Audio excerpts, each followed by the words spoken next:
been into marine land a while ago. Yeah.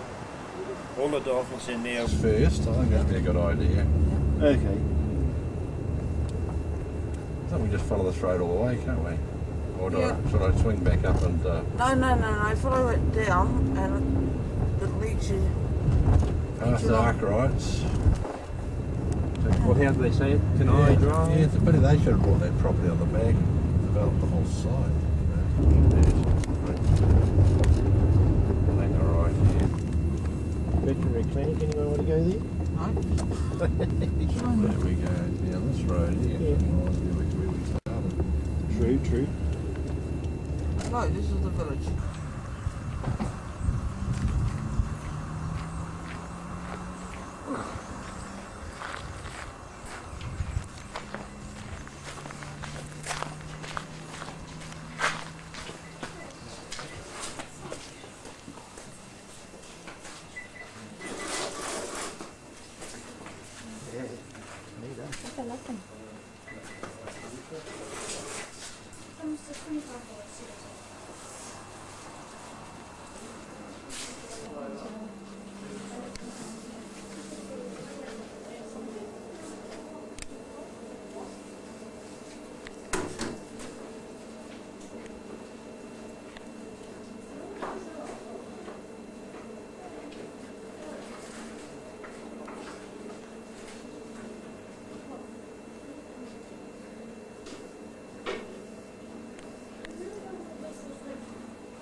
Easy little fellas.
Space.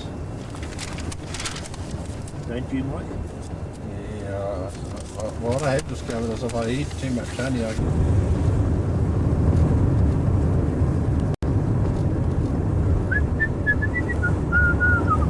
pretty steep climb up here too from memory in the old car. It is. No. It just comes from the same road. Haven't quite got the autumn colours yet, but it's getting there. A lot of new homes gone up since I was here last. Karua, short.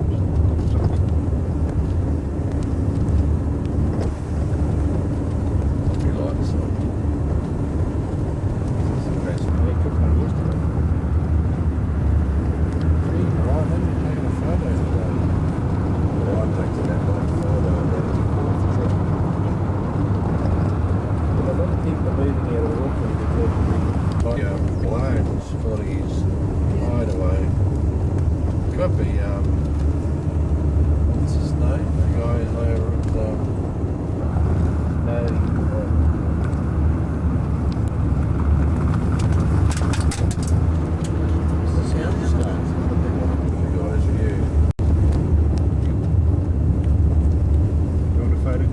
job. What are you doing it? Oh, right, he's ahead of me. We were doing it. Visitors to Te MataPeak, one wounded. They're at their own risk. Now, That's the nature trail. That's the rest. private function. There, over there. We just been there, are we? Yeah, fucking here, getting close.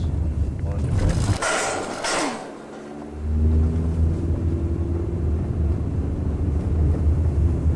This is all new for me anyway.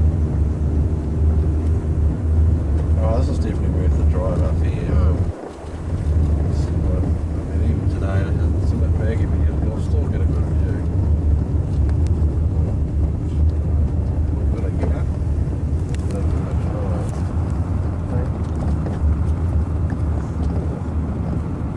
Oh, it's raining up there. Rockers. Oh, dear. Now, dear. Get a photo quickly before it Yeah. disappears into mist. I think it's just haze more than anything, Michael. No, low cloud. No clouds. Oh, yes. We might pick one of them. So we're not coming down. Yeah. Too far. They were trimming him too fast.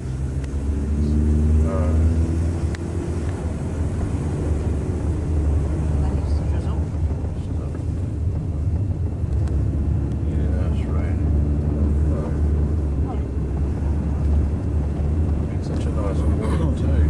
Yes. Oh, just Might look fine down there, up here. Yeah. Storm.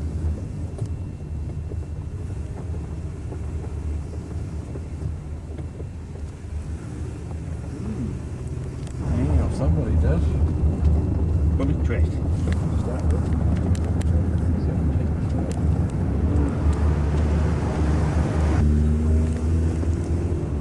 I see what you got. Here, next one. Oh, there we go.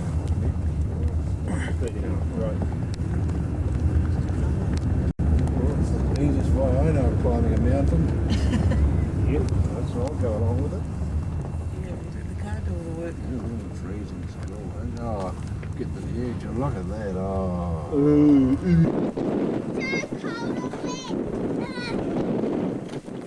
Taking a photo. Nah. Oh, I just get a bit of a quick. Last time I came out, we hadn't even got a photo.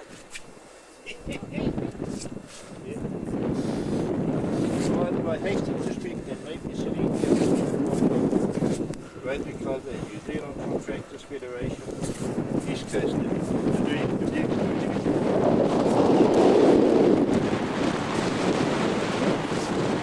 it just dropped Probably have off. got a bit now.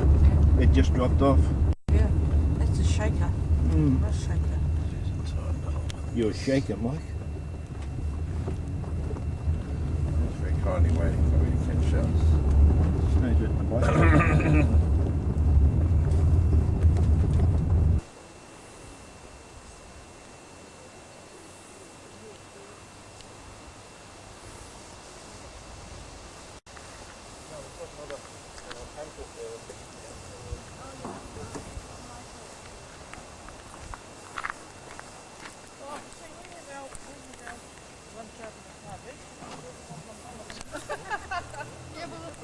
There was a car on the way.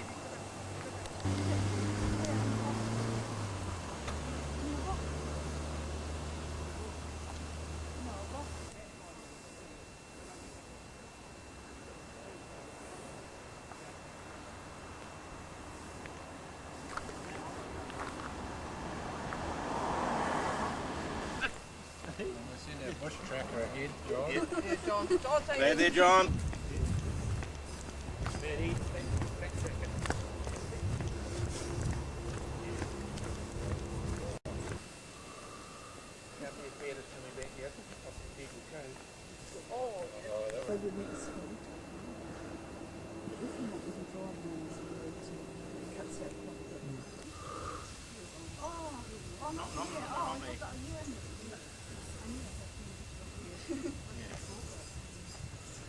most annoying is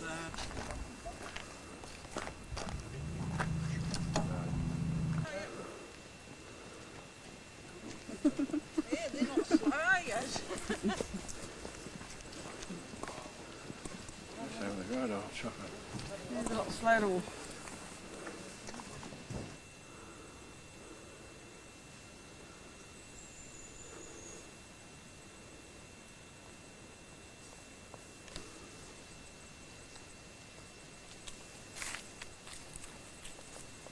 Okay, give John a wave, everyone.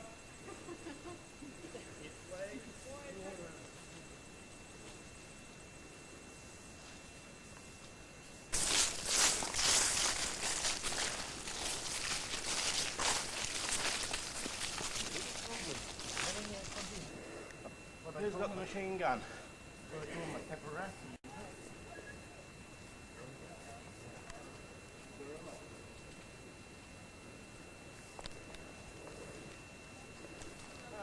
Built-in seat.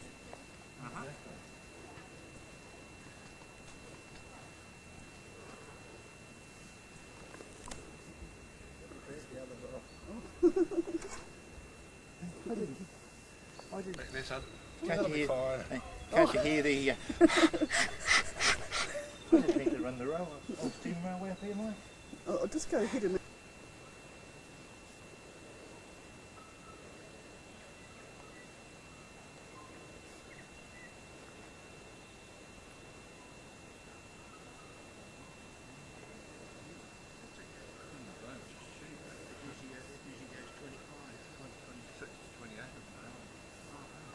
For some reason it's gone quite dear recently.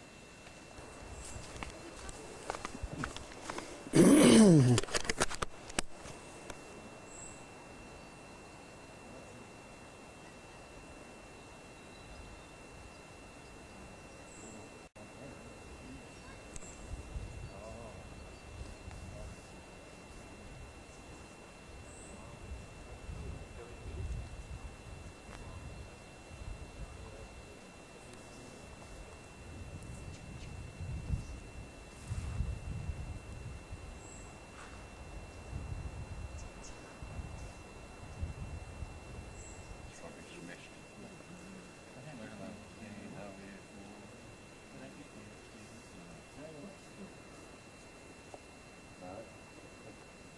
I'll make you. I'll slowly make you a table out of it.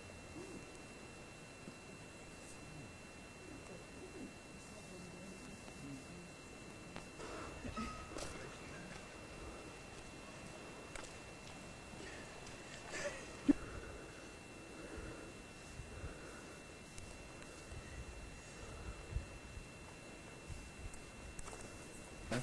12 months? Well, I went to YHA Auckland Branch. There's your start with. Hang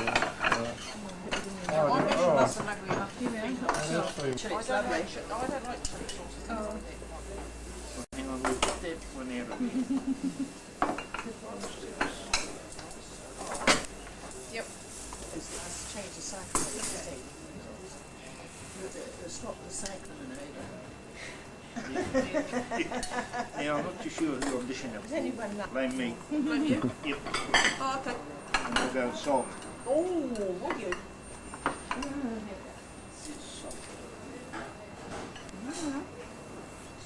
Anyone for seconds? Themselves. Thirds? Otherwise you'll be eating it for the next 2 to 3 days.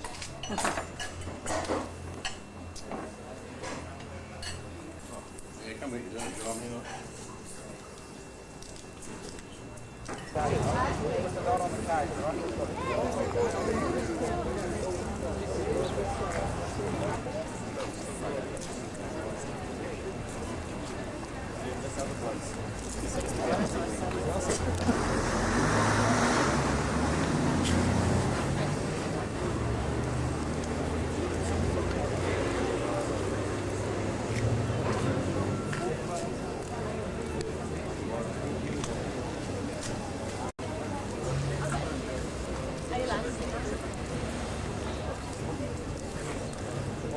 Oh, honey, this one's got a front of the bag. 1988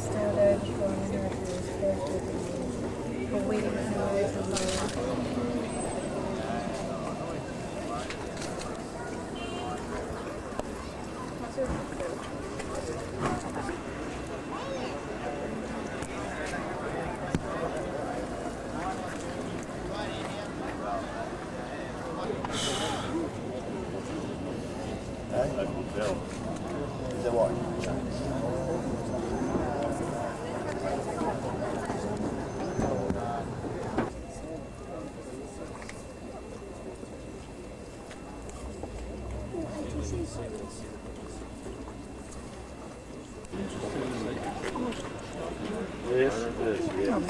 Yeah, the 36 and 37 are large. I'm not sure if a rocker nut's a bit big. Oh, no, it's absolutely.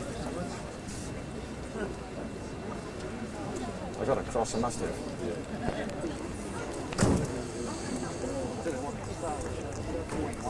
Roadster there, sale by tender.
Seahorse, ma'am. Look, seahorse. He's big. Guy and down Look at that. region. Yeah, he's big. Yeah, there.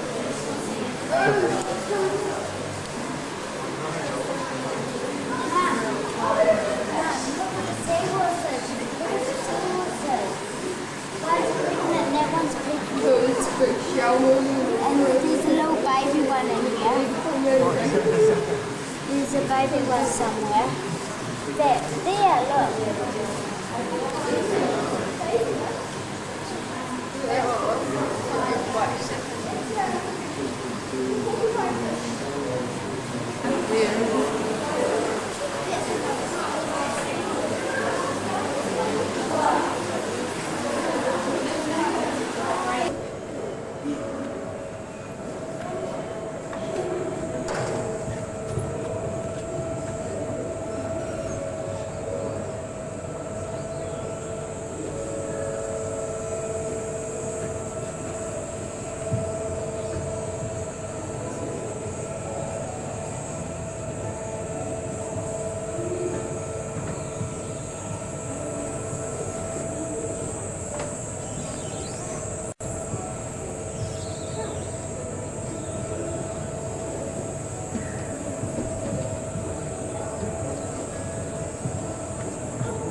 It said that there was actually a ship for every year AD in New Zealand water.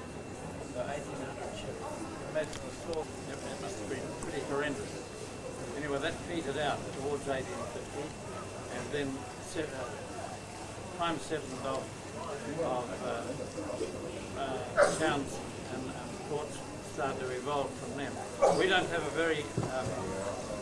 very long history here as a borough. It's 126 years since we became a borough. Anyway, here's Ted.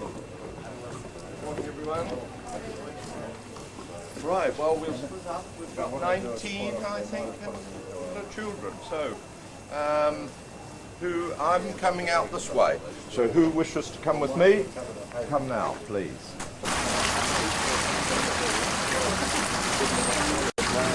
We'll just walk along here. Guys.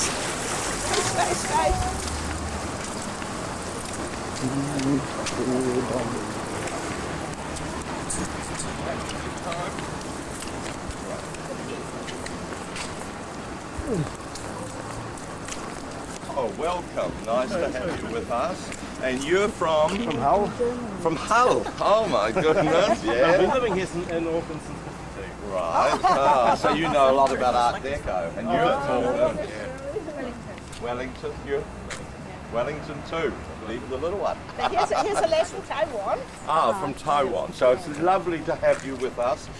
My name is Ted, and I'm a volunteer guide for the Art Deco Trust of Napier.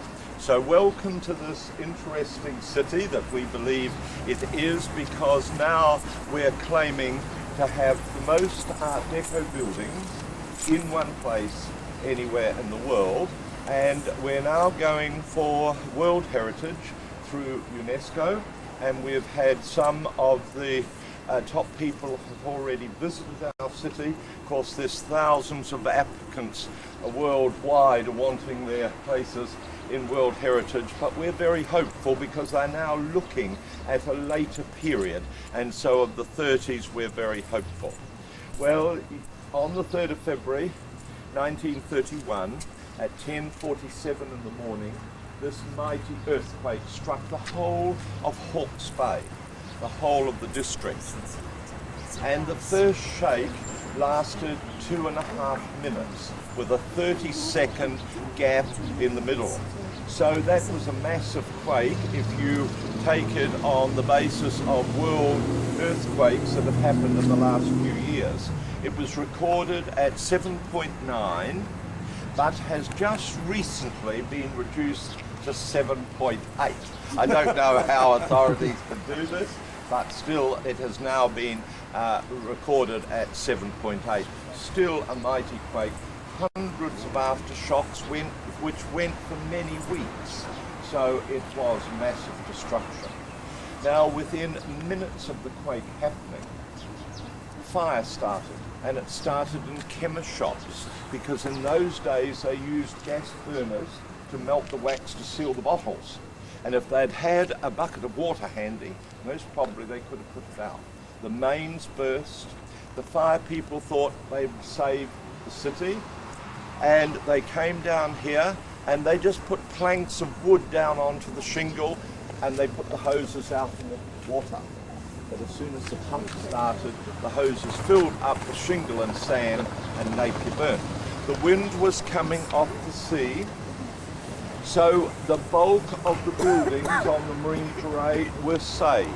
The two very noted buildings down just over here, the timber ones, one is the old courthouse, now the conservation building, and the Hawke's Bay Men's Club on the other corner. And those two buildings stood because of that. The fire swept right through the building here that was the Masonic Hotel, and I'll show you photographs of that in a moment. That actually was destroyed greatly by the earthquake itself, and then the fire swept through. Now, if you were standing here pre-earthquake and you look down here, you would be able to see the edge of the water.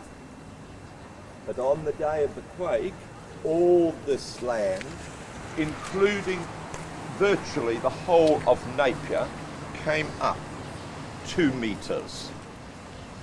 And so one of the things that we gained out of a tragedy was, you know, when you're coming into Napier and you're coming in from north, not from south, from north. And if you, on your left will be the sea, and on your right will be the Hawke's Bay Airport. Now, here is a map pre-earthquake. So this is coming from north into the city. Here is the hill here and the little town here, all this swampland, all drained at the turn of the century. But here, this strip of land was the outlet. It was called the Spit. And on the day of the quake, this is where all sea, right out to the hills, and this is where all the yachting took place and the boating. On the day of the quake, all this land came up 2 metres, the sea rushed out, and we gained over 3,500 hectares of land. And this is where the Hawke's Bay Airport is here. So, you know, out of all tragedies, some great things happen. Now, in our city here, 162 people were killed, many others throughout the whole district, and of course hundreds of others were injured. Now, what makes Art Deco? Well, some of you may already know, but it was first seen in Brussels, in Europe, in 1904, in a private house which is still standing. Then it was promoted in a very big way at the Paris Exposition of 1925. And so it ended in Europe and particularly in America around about the early 40s. But because New Zealand is so far away, it continued, and it continued in Napier until around the early 1950s. That is why we have many Art Deco houses built in Napier that were built after the war in the late 1940s. Well, what makes Art Deco? The zigzag. Well, it came about through up to the time of the First World War. Goods were mainly handmade, and then mass production came in. And so it represents power and machinery. The ziggurat, the skyscrapers in New York were starting to be built, and no light would have got down into the street if they had have gone straight up. So they selected the design of South America of the pyramid, the ziggurat. Then the sunburst. Remember, it was the Great World Depression, and New Zealand were hit as many other countries. And they designed the sunburst, this bursting forth of this great hope for the future. And then 1893 saw the women of New Zealand have the first vote at a general election in any country in the world. And so we promote liberated women in a very big way in our city. This is one of 2 famous sculptures in the auditorium of our municipal theatre. Then the fountain shape, like the sunburst, this bursting forth of this great hope. And then the power symbol. This is the grille and the front of a motor car. And that can be seen on some of our buildings. They used everything that was new in the world. Speed lines, everything was moving faster. Aeroplanes, cars, everything was going faster. Everyone was starting to move faster and development. So they designed the speed lines, and we have them on our buildings and houses. 1922 saw Tutankhamun's tomb discovered. So we have the Egyptian influence on our buildings. And the Mayan design of South America. The Maori design. And then space travel. You know, people were starting to travel. They were building the big liners and people were starting to travel the world. And so space travel was coming in. Then we have the geometrical flower. They didn't design and paint flowers as we see a flower. They designed and painted geometrically designed. And then the printing of the 1930s. Very, very different. That's the printing of the hotel over here, of the main entrance in Masonic. So that is the design, and here you're standing on the Marine Parade with the sound shell here. It is in the colours of the 30s. Don't get confused because there was tremendous change in colour. The colours of the 20s were strong, very strong colours. The colours of the 30s were pastel colours, and they are the pastel colours of the 30s. Here, this area here, was the old skating rink where they roller skated up till the 1950s. It has the zigzag going around in the concrete setting and the different colour. Over here we have the sunbathe. It has the name Veronica, the Veronica sunbathe. Why Veronica? Well, Veronica was the British ship that was berthed in our harbour. Not the harbour just down here. The harbour in those days was on the other end of the hill at Ahuriri. And so this British ship was the communication to our government at Wellington and the rest of the world that this tragedy had happened. And then we have here the colonnades with the main arch commemorating the rebuilding of our city, and then the two smaller ones to prominent Napier citizens. The Norfolk pines were planted in the 1880s. They're a native of Norfolk Island, and we're thrilled that the authorities planted them because they're very geometrical. They blend in with our city. And then we look down here at these gardens. They were laid out in 1932, and of course the trees and the plants, of course they've altered over the years, but the design has never altered. It has the shingle path on either side, and it has the stonework.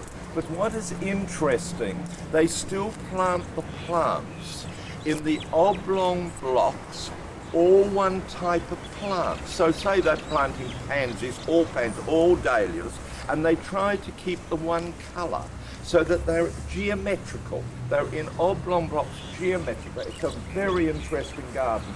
We then have the fountain just further along, the Tom Parker fountain.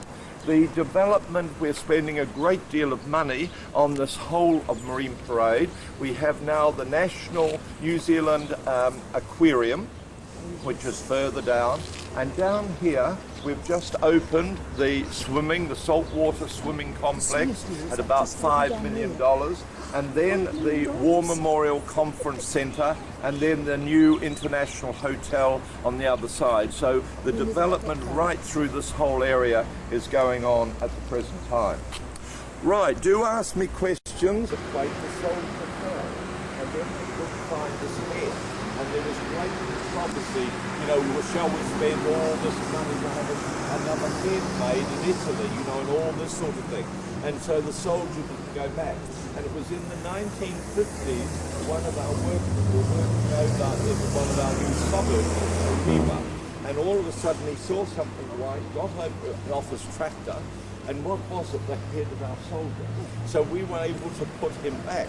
But they put him back actually in a different way from what was seen in this photograph taken around 1900. And here he is facing out to sea. He's facing that way. They faced him this way when they rebuilt it. But this photograph here, and there's the sea. So here is this photograph taken from just over here. These people are sitting just over here in the close of the day. Co-designed, built for an Australian insurance company. It has the curved front. It's going to be a luxury hotel. They're just starting to convert it all, and a great deal of money is going to be spent on it. But notice the flowers up there. There's 4 of them. The round circle with the flowers, the geometrical design. Start walking. is enormous. It's just as though it was bombed, doesn't it? It looks like Dresden or one of those. Yes, exactly. And it's just absolutely, so you can see there's very few buildings standing. This one here, I'm going to show you, I think that one, there were only 4 major buildings, commercial buildings, that actually stood the quake. There were many other smaller ones. They were all built with reinforced concrete, lots of steel, and that is how our buildings are built today. Well, here we have, this building is a very important one in our city. It has been acclaimed as best example of a European building with Maori motifs on in New Zealand. And it has the top, the zigzag. It's like a double zigzag used in Maori culture. And then above the windows, the strong zigzag representing the power of the sea, of the waves. And then above the column, above the light, it's the new growth of the fern, the root of the fern. And then if you look over to the right, the far window, you will see the twirling fern, the full growth of the fern. So we're going to go around. I'm sorry they're closed today because normally we go inside, but you can still see here. But look up here and see this design going up on either side. It represents the wealth of the tribe, the wealth of the tribe. And then the window here above the main entrance with the come over. With the wrought iron design, it's the design of the whale, the power of the whale. So you have the wealth and the power over the main entrance of the bank. Everything was designed to represent something on this building. And now come up. It's at either end, these smaller sections. And then all the squares are set back. And then we see these 2 middle sections where the glass ceiling, made famous by Frank Lloyd Wright, the great modern American architect. He was influenced many of our architects here and New Zealand students in the designing of Napier after the quake. And so we have this ceiling where the glass, the light coming down into the workplace. And then we have these unusual little windows. And look, some of them are open for ventilation. They open them from the ceiling, from up the top. And then we have the black, red and white design. It's a Kawhaiwhai design going around. And then we have the wealth of the tribe at the top credit column here, and we over on the left, and if we were inside, we'd be able to see in more detail, but there's the fern again and the design of many of the features of Maori culture. So you're seeing an example of wonderful work of the sailors of the Veronica working in the city and helping people after the quake.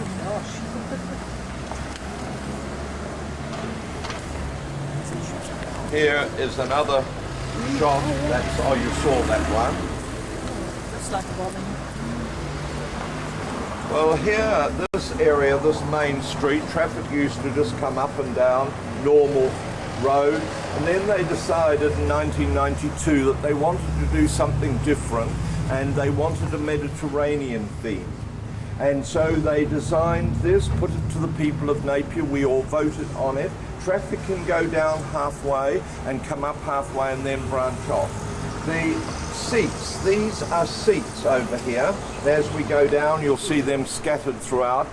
Napier artists designed them and then they were made locally. And then a man wanted to contribute something to Napier and he was an engineer. So he made all the inspection plates in the form of the 4 sunbursts. And here is a photograph of pre-earthquake. Looking down here, the old bank building over here, and looking down the street, all the power poles went, all underground services now, and all the verandas, you'll notice, can you see, come over, were all on different levels, and they had posts and pillars to hold them up. After the quake, they strapped them all back to the buildings. So you may see an odd one, there's some just here, but there are virtually no pillars now. All the verandas are virtually straight through and they're strapped back to the buildings. And then, this is after the quake.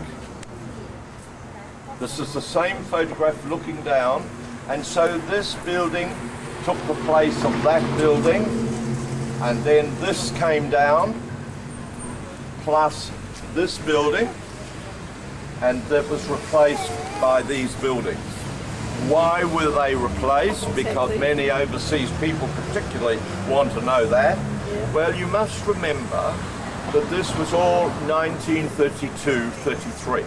They built this new city. And then the war came. And people went away, and then they came back and they wanted to get re-established. And they loved their city, but life had to go on very quickly. And so they forgot about buildings and they wanted to get themselves all established. And of course, it became then the 50s, and then it was the 60s, and in the 60s, no one realised that they had a treasure here and that people would start coming from all over the world. And of course, in the 60s and 70s, buildings were taken down and replaced. It was in the early 1980s that we had a group of people from England and some of the top people from the British Museum. And they came here and they said, you have a treasure here, you must try to preserve these buildings. It was shortly after that we had a group from America of leading architects who said the same. And so this trust was formed by just a group of about 8 people, and of course it now has expanded and people now are coming from all over the world to see our city. We have in fact 63 volunteer guides. Up on the hill, you will notice some of those houses were there at the time of the quake. Others have been rebuilt since, but many old houses are up there. But one of the features that you look up there, you don't see many tall chimneys. Not like in England, where the chimneys are very tall. They used to be here, and all in brick. But what happened on the day of the quake? They fell and great damage was caused in private homes and the losses were enormous. So people are very conscious of having very squat chimneys, very low. The other thing is as with hot water tanks. People do not have hot water tanks in this area high up. They're all low in front of you because on the day of the quake many people were burned, women particularly in private homes. But my mother was here at the time of the quake, and she saved herself by burning. How she ever thought of it, I'll never know. But you know, they had wash houses, not laundries like we have now. They had wash houses with 2 tubs and the old copper. And my mother was in there, and the quake came, and she went back to the wall, and here was a little gas meter. It only was sticking out about this far, tiny. And she stood like this, and the main burst, the tank, and the boiling water sprayed all around her. She never got a spot on her body. So, you know, it's quite amazing. Hello, Rod's going now. You go, Rod. Have a good example of Spanish mission. The tiled roof, the balconies. Balconies were very fashionable in that time. You know what I'm saying? Balconies on the corner. They were not necessarily to stand on, but for decoration purposes. And then we have the influence of Frank Lloyd Wright of America with the tiles. He loved tiles, and we have these diamond-shaped tiles, these reddish ones above the windows. And then we have the main balcony, the long windows, again in Spanish mission. And then between the 2 columns, you'll see a cream trellis work. We would call it trellis. And you'd walk past it and not ever think. It's famous. It is made famous by Charles Mackintosh of Scotland, the great designer and architect of Scotland. And so that whole frontage is fairly important. It is cement, marble set in cement, used a great deal in the front of our buildings and also used in private homes on bench tops until the housewives were all discovering that their china was getting smashed because of hard substance. But the lead-light windows were very fashionable at that time, and we have a great example here and the geometrical design. And then if you come just a little closer, you can see the little plaster ceiling with the flowers in the geometrical design, and then the tiled floor here. Now if you were building this today, you most probably would put the door here, because you'd want all the room inside. But you know, in those days, people just loved coming to town dressed up to window shop. Not necessarily to spend any money, but they would window shop and they would have it all displayed. This area coming in here is called an Ingo. I-N-G-O. Ingo. It is to shade the windows from our hot summer. And then the green blocks underneath the decoration, they're called dentils. Now it is in brick. And you know, we had 2 brick kilns up to the time of the quake. They never reopened. And the reason people didn't want brick, they wanted nothing to do with it, because the Anglican Cathedral completely collapsed on the day of the quake, an enormous building, and that just collapsed, all in brick. This is brick veneer. It is a facing thing, but it makes it quite attractive. 1933.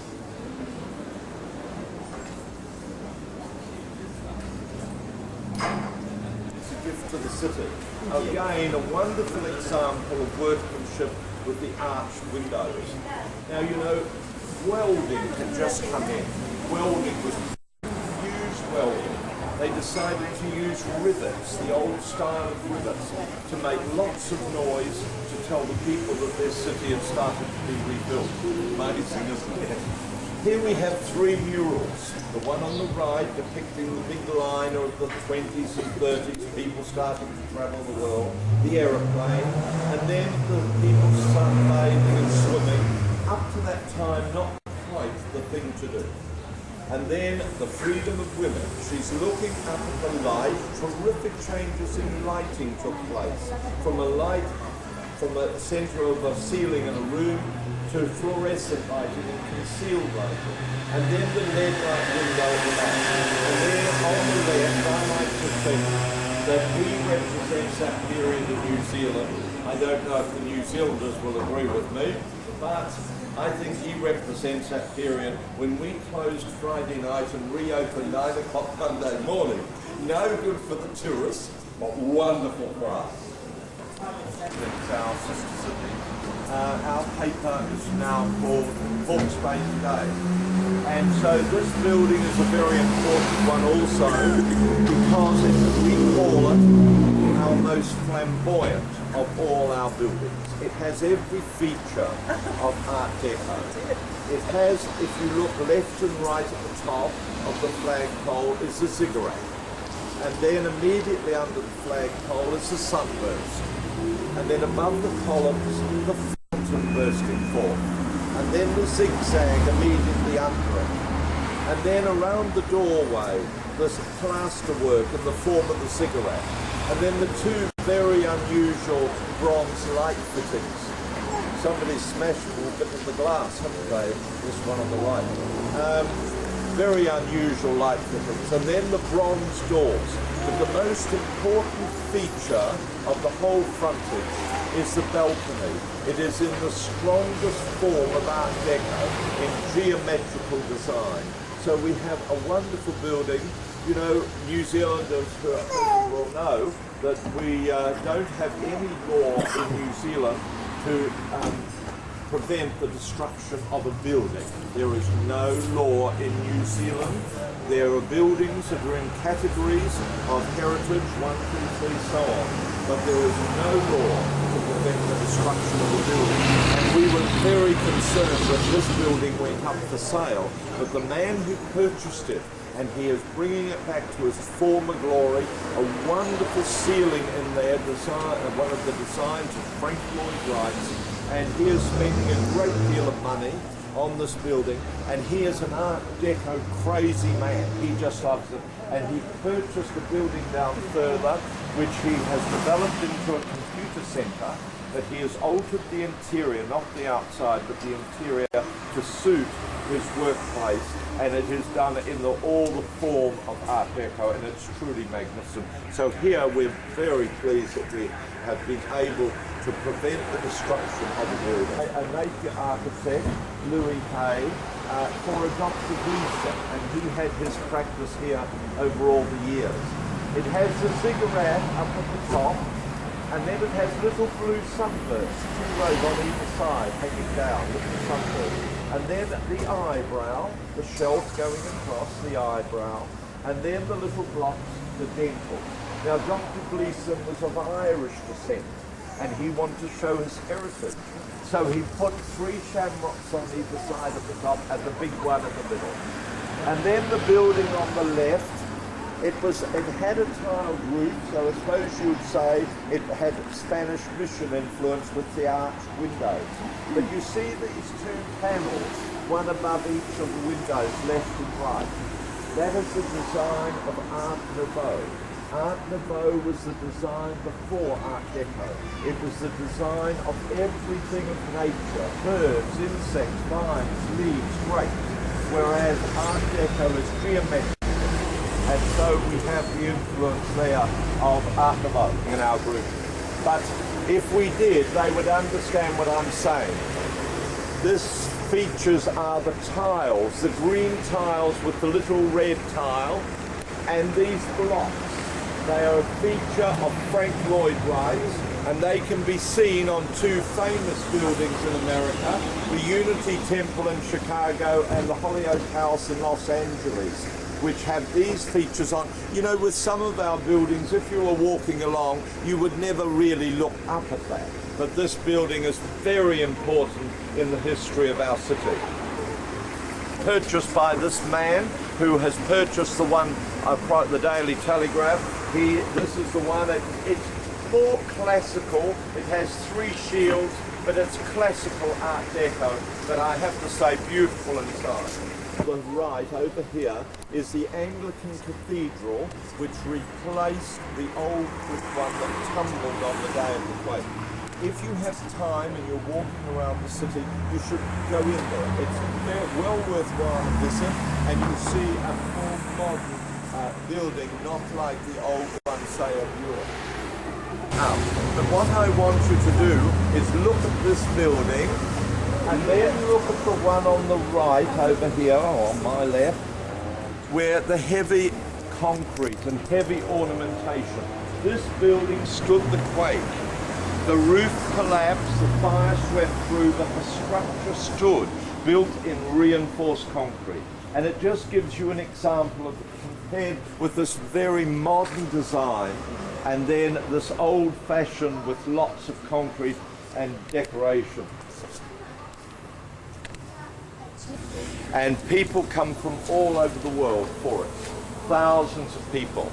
And this is one of the shops that lease out clothes for that weekend for people to wear, because we all get dressed up in the 1920s, 30s clothes, and it is just a great time.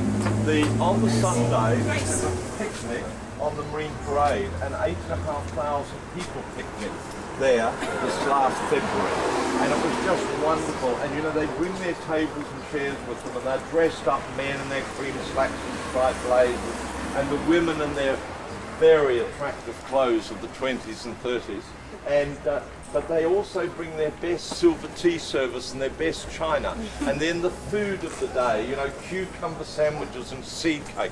It's unreal. And then they have all these jazz bands, people are dancing, then they're parading up and down to show off their gorgeous clothes that they've had made or they've hired, and it's just a great weekend.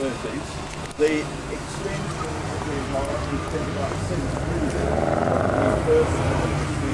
about 3 years ago. The original is that section facing the street with the long balcony and the arched windows, very Art Deco and very Art Deco inside. Claimed as one of the best examples of an Art Deco theatre in New Zealand. Now here we have an interesting building by the name of Branch.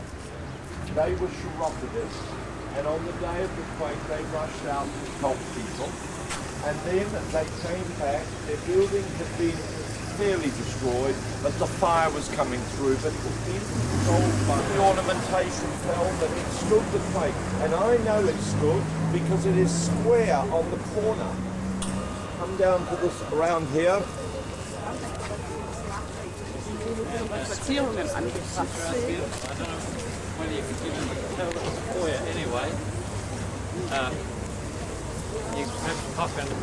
You can see clearly what's happening.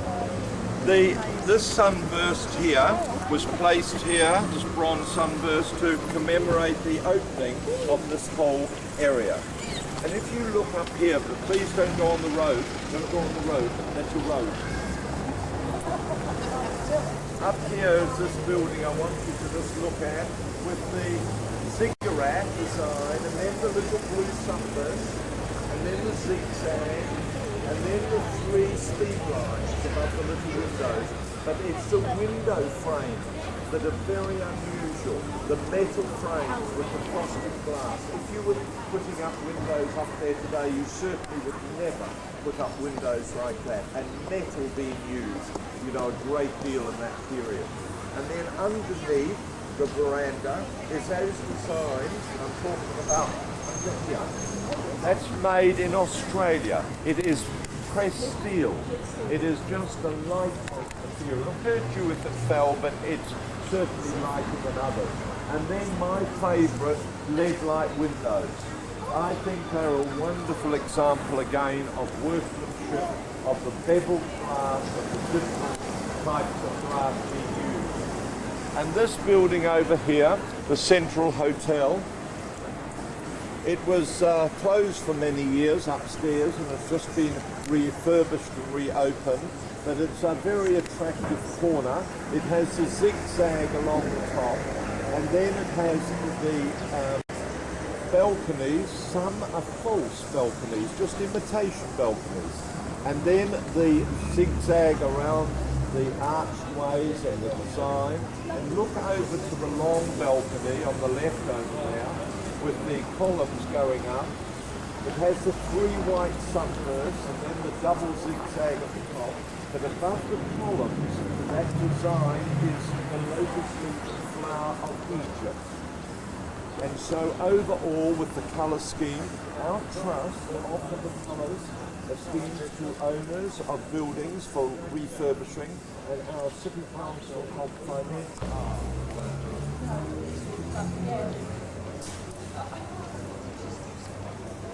And people hardly had any money, and unemployment was terrific.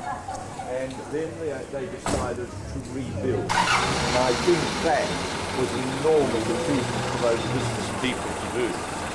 Well, where did they find the money? Well, they were insured. They were covered with insurance, but not earthquake insurance. Today, we all are covered by earthquake insurance. It is compulsory. We have no option. And so the fire was caused by the earthquake. And so the insurance companies wouldn't pay out. So they didn't get any money. So when they decided to rebuild, they had to borrow the money, and they borrowed it from the state at about 3.5%. And I had an interesting experience recently. I met a lady who, her and her brother, inherited a commercial building just further up this main street, and they didn't pay off. The mortgage wasn't paid off until the mid-1970s, and I couldn't believe that. But you know, when she explained, as I said earlier, about the war situation and everything else, and the money was short, that they just didn't have the money to clear the mortgage and the debt. So what are they doing? These three buildings, and that gives you an example of the fact that there was because they're really plain, there's not much design on them. And here we have this very Spanish mission building. It was a private hotel, a county hotel. Alcohol was never served in this building. It is Spanish mission. It has a tiled roof. It has the balcony, the open balcony, and it has the influence of Charles Mackintosh of Scotland with the woodwork between the pillars, the green design. Makes it rather attractive. Now 2 luxury apartments. Many buildings being converted into luxury apartments.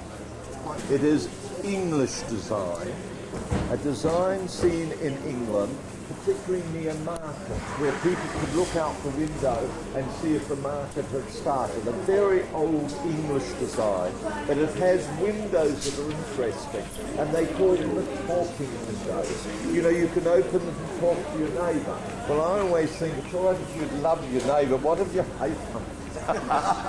Down, you see everything up.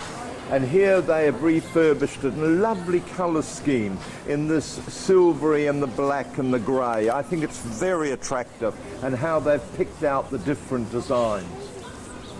It was Art Deco design, we lost it.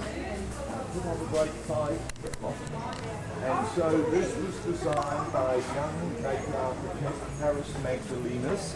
It is his idea of modern Art Deco. It is in the form of a ziggurat, going up and coming out towards us and going up underneath. And then under the veranda, the blue and the red, all in the form of a ziggurat, and the bronze left and right of the door. You're seeing an example of what can be achieved. We would prefer the original, of course, but here is an example of his impression of modern Art Deco.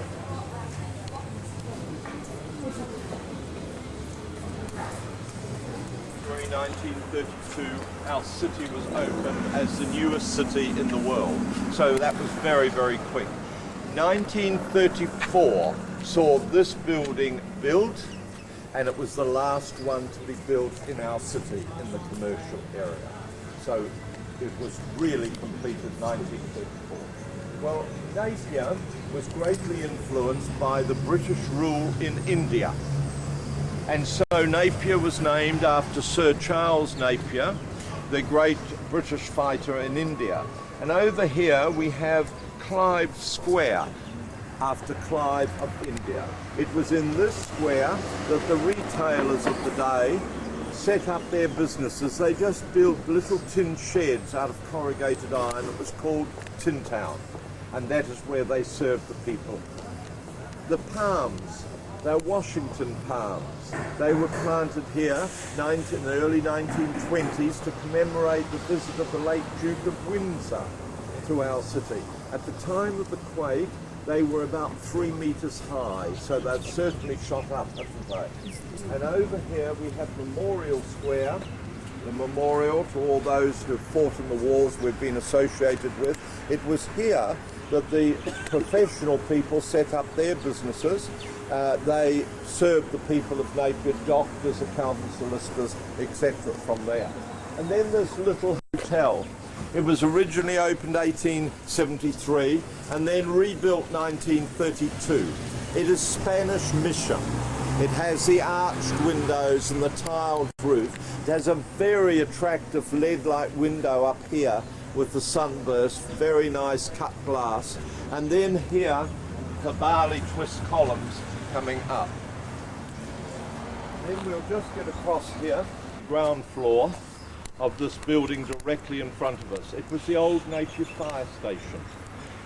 The structure stood the earthquake, the great deal of damage. And then Louis Hay, he designed the eyebrow going across at the top. And then the different designs, very attractive designs going up and coming down. And then the 3 speed lines going across with the central fire station lettering. The windows were then put in. There were doors previously where they just opened the doors and the fire engines came out through there. The colour scheme I think blends in quite well. I told you that our trust offer suggestions of colour schemes, and that is one again of an example that can be achieved. And just over here, this wooden church is the Trinity Methodist Church. It stood the quake and it stood the fire because the fire stopped just over here and it swept right through the town, but it didn't destroy that wooden building, the oldest wooden building in Napier. And then St. Patrick's, the Catholic Church, was just directly in front of me down here, and that was stood the quake also. It was all timber, but the fire didn't sweep through, but unfortunately in the 1960s was destroyed by fire. So, you know, we are very fortunate that we retained Patrick and the two on the ring parade.